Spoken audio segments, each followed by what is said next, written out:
Welcome back to the final topic of knowledge management, which is creativity and innovation, or more specifically, how knowledge helps to generate creativity and innovation. So in this course, we've looked at how to generate project success through better application of knowledge.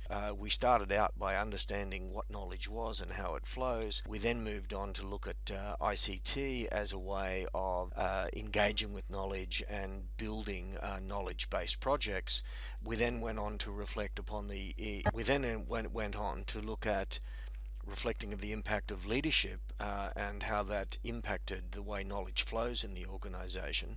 And now we come to pull it all together to look at how we can fuel creativity and innovation. That is, get the company performing better and in more out of the box ways through projects that take us to a future where normal business as usual would not have led us. So what we really want to do is to look at how to bring all of these things together and integrate the course components in that you can combine the different activities, leadership, knowledge, creativity, innovation, projects, etc., so that you can create value and enhance the performance of the organization as a whole.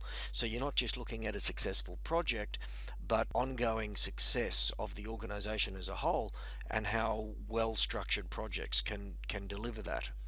So what we're going to do is to explore how all of these components are interdependent. There's strong relationships between knowledge, innovation, and creativity. Now you need to think about these terms. We've talked a lot about what knowledge is, but we haven't really defined what innovation and creativity is. The readings that you've got will help you to explore through that, to understand what it looks like. But the short answer is that creativity is the generation of ideas, and there's different ways in which you can stimulate creativity. One of the things you'll hear about is constructive abrasion. That is, sort of arguing a different point of view simply because it's a different point of view to lead to different places that you may not have thought of otherwise. Innovation is then taking those creative ideas and generating something coming out the other end. So the innovation is the factory part, if you like, the thing that produces a different outcome, a new product or service. And typically innovation goes through what they call a funnel, where you start with lots of ideas that have been generated by creativity, and you then work those ideas over a period of time to refine them and then define what they might be, and you go through the innovation funnel eventually through a product development project which eventually generates the new product or service. Now of course you can't do any of that without knowledge, so you can see you can't innovate without creativity. Equally, you can't be creative without knowledge, and vice versa. Creativity and innovation generates new knowledge, and if you look at the leadership around that, effective leaders can really bring all of that together. So what we're going to do in this topic is we're going to discover how the creative abrasion, the leadership, can stimulate innovative knowledge generation, and how that knowledge generation then builds back new levels of creativity and new innovations, and therefore giving us new products and services. So you can see these are all completely interdependent, as I mentioned earlier. What we really want you to understand is how innovation and creativity are the sources of knowledge creation and development in a way that you can structure and build into your project, because projects are typically the way a new product or service is delivered into the organization. So if you like, a project is the vehicle of innovation, which is the outcome of creativity, all wrapped up in knowledge, so that you're actually doing the right projects to generate the right innovation and outcomes. So I think you can see that we keep going around in these circles, but the more we go through these cycles in a more structured way, the more we can sort of lead to a much better path forward.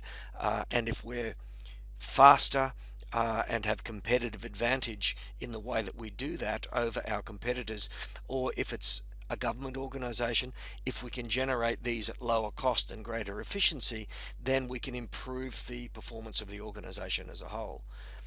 And in order to do that, that requires again great leadership, which goes back to the topic we did before. In the end, the way that we do a lot of this is through conversation. And I won't walk you through this entire diagram now, but basically to have a conversation that matters And you need to have conversations that matters when you're doing creativity. You need to have conversations that matters when you're innovating.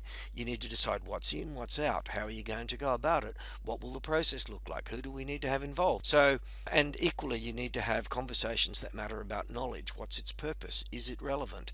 Is it at risk? Is it something that we need to keep or something we should be disposing of because it's out of date? So these conversations that matters are things that you're having all the time. Fundamentally, you're trying to decide what are we trying to achieve, and then you go on to look at what kind of outputs would you generate. That is, what kind of tangibles are you trying to generate? But what kind of outcomes? What are the intangibles that you're trying to generate? What benefits flow from those, and who would the beneficiaries be?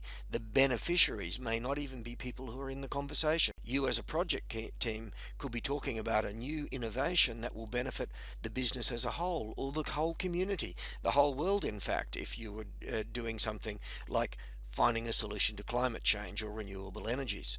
So you can see through these conversations that matter, you can be more creative, you can be more targeted in the way that you do your innovations, you can actually lead your projects in a better way, and you can generate better knowledge as you go forward. So this last case study will bring all of these things together, and that's what we want to explore.